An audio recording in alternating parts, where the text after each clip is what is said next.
So here we go. Okay, Easy Spanish for Filipinos 101. Can you see this? Yep. Oh, give me a thumbs up. Yes. Good. When I Yup. ask something Boy. and the answer is just yes or no, just thumbs up or thumbs down. Okay. So, 9 reasons to study Spanish. Let's start with that. Let's start with motivation on why we should study Spanish. It's one of the best languages for travel. So, as teacher Arvin had mentioned, basically 17% of the world are Spanish speaking countries. Number two, it makes you more employable. So, for example, here in the Philippines, bilingual agents I heard are getting about 80,000 a month, 100,000. And of course, if you imagine your resume, two resumes that are the same, but then one speaks Spanish, of course, there's an advantage if the resume has an extra language. It'll keep your mind sharp. So there have been studies, people with Alzheimer's or forgetfulness, they're forgetting things, they keep their mind sharp. They prevent Alzheimer's from happening. You'll become a better person. You solve problems better, you think a little bit better, you understand culture, there's more empathy to people, right? The world of art, literature, cinema, music, and many more will open up to you. So, thumbs up. Have you heard of Despacito? Yeah. How about, yeah, teacher, okay, so that's about 17 billion views. I think it's the most viewed video. It surpassed Gangnam Style. So, it opens, that's just one example. There's also movies and stuff like that, literature. It will open yourself to the dynamic, vibrant pop tale. Despacito is actually reggaeton. So, I heard reggaeton 20 years ago.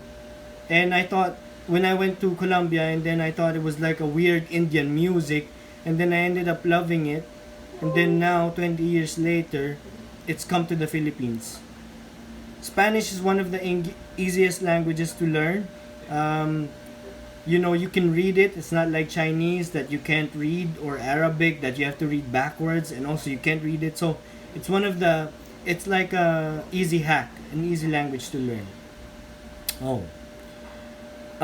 It gives you the opportunity to meet 500 more people that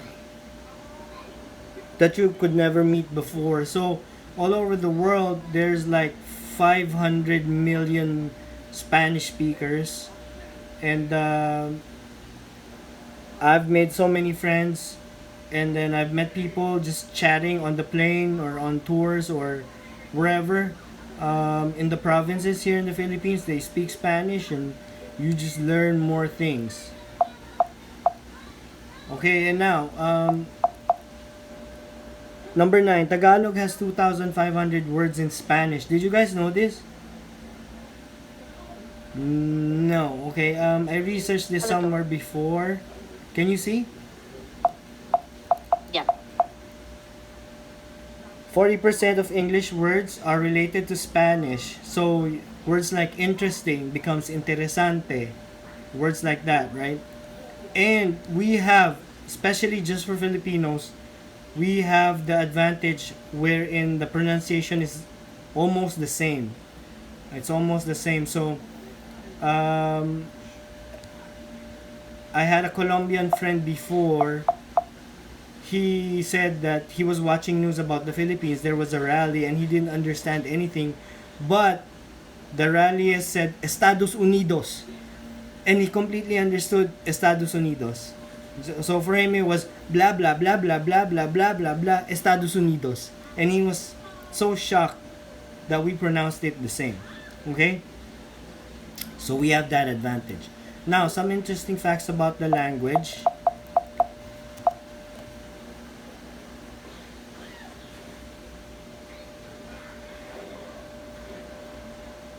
Okay, Spanish has 5 million native speakers.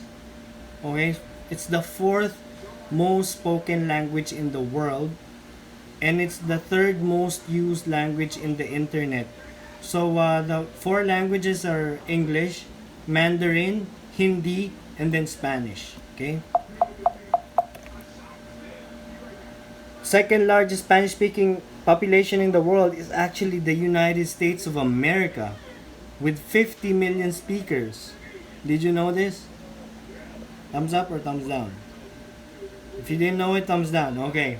So that's why if you interact with Americans, you also have a lot of Spanish speaking Americans. And what's the largest Spanish speaking country in the world? Teacher Arvin, can you guess? Is it Spain?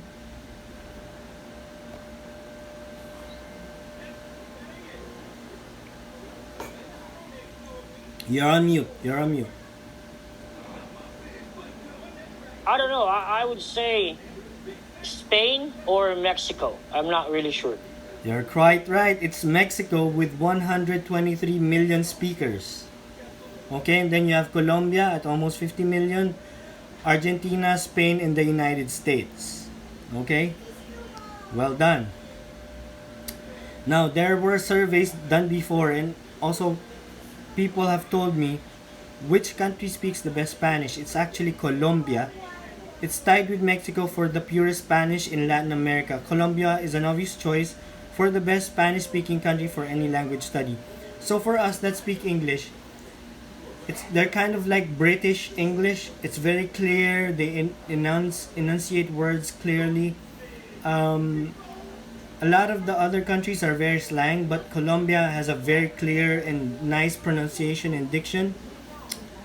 And the reason that I mentioned that, fortunately, okay, my qualifications and background, I did spend 1 year in Colombia. I taught English there, and that's where I learned I also took Spanish lessons. I spent 2 years total in Latin America, so I also spent time in Brazil. I speak Portuguese, and like you guys, I taught English there for 2 years. So I was in English. I used English teaching to travel the world. And after that, I got into the BPO, and I also taught in the university. So I taught and trained a combined 7 years, right? Now, this is a blast from the past. That was me in a Colombian, they call this chiva, in a bus. They have a party in a bus. Okay, and that's me in the middle, 20 pounds and 20 years ago. I was getting a dental appointment, and there were a lot of people with me.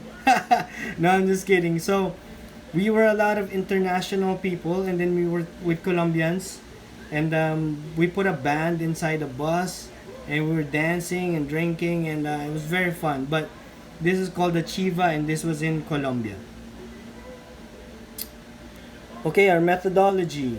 Our methodology is very, very unique. It's going to be learned by doing. Okay? The same as a baby learning language from his parents. So for example, the first 5 years of a child, he doesn't know how to read and write, but he can speak fluently to his parents, right? Is that right? So we're gonna do the same thing. We're not gonna whip out notes or dictionaries or books because, in my experience, when I was in Colombia, I couldn't tell a person stop. I have to read my notes. Doesn't work that way. It's more verbal. It's more verbal cues. You have to think quick, and that's the way we're gonna do it, right? We have to make it very realistic as possible. When traveling to Spain, you can't whip out notes in dictionary, like I said, right? You can't tell a person, perdóname, voy a leer el libro, perdón. You can't do that. It's like you have 2 to 3 seconds to talk to a person, and then they're gone. Okay, ground rules. No paper, no pen. So we are not about traditional learning. This is about how you really learn Spanish, right? How I learned Spanish. Did I miss? Oh, I forgot. In my background here, which connects later, I also studied 2 years of Spanish in the university. And my 2 years in Spanish did not help me in Colombia because what you read in book, it's different when you're studying to pass an exam and when you're studying to use it in real life.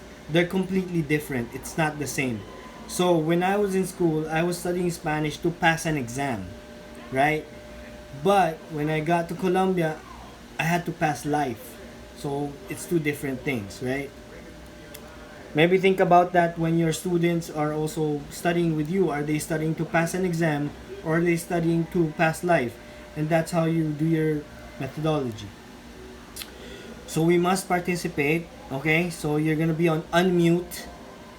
Very important, you have to anticipate your turn. So if, say for example, Shai is talking and then Eileen is next, Eileen has to be ready in case Shai gives the wrong answer, or gives the right answer. She has to be ready, and then teacher Arvin, and then so on and so forth, right? I encourage you to make mistakes, make them fast, and learn faster. Okay, so in here, it's not like the classroom where mistakes are a problem or you fail the course. I want you to make mistakes, because that's where when I was learning Spanish, that's where I learned faster.